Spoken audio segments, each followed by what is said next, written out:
The design brief for Ghost came to the studio with hundreds of pages of our customers' insights.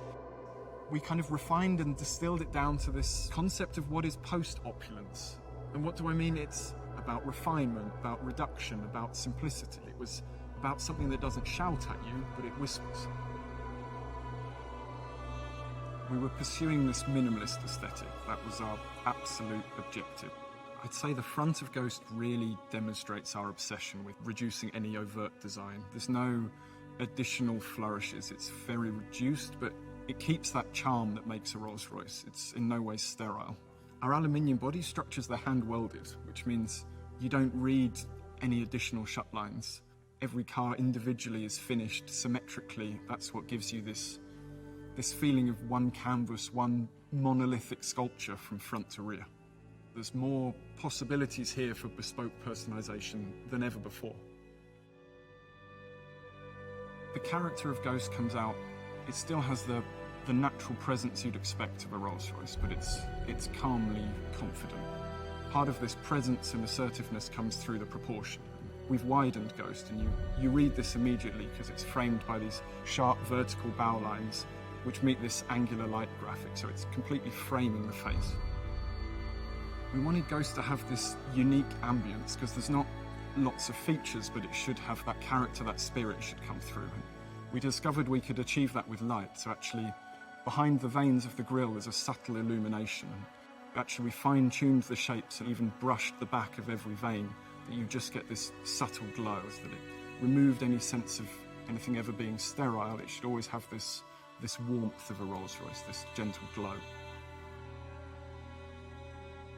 We want to give you that subtle message that this is a car to be driven and a car to be driven in. There's no heavy focus on the rear door or the front door. If you look at them, they're almost equal. We're letting you know almost subconsciously when you walk up to the car that whether you sit in the front or the back of Ghost, you're going to have that great Rolls-Royce experience. The rear of Ghost, it continues this yachting analogy. It's resolved in a taper from all sides, and this is how we create that sense of motion. The focus point is the Rolls-Royce rear lamp. This simple red square ring has become a tenet of modern Rolls-Royce design. But here we've modernised it. It's actually leant forwards a little bit. It's more three-dimensional than ever before. The Ghost interior is meant to be a detoxifying space. We realised our customers have very complicated lives, so they're not looking for a constant reminder of their success. They're not looking for busy details. They want a thinking space. We found trying to do this actually makes it incredibly complicated, but for our craftspeople, the challenges are even greater. There's no distraction, there's no complicated patterns in which to hide any error, so a single stitch line must be perfect.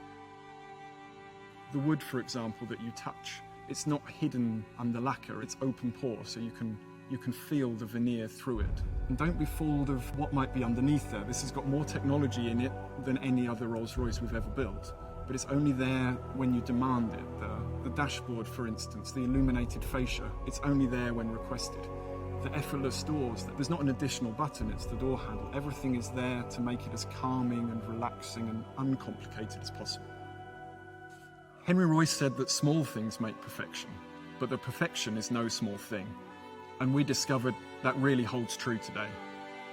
This philosophy of post-opulence, this philosophy of refining to every detail, is what should make it timeless.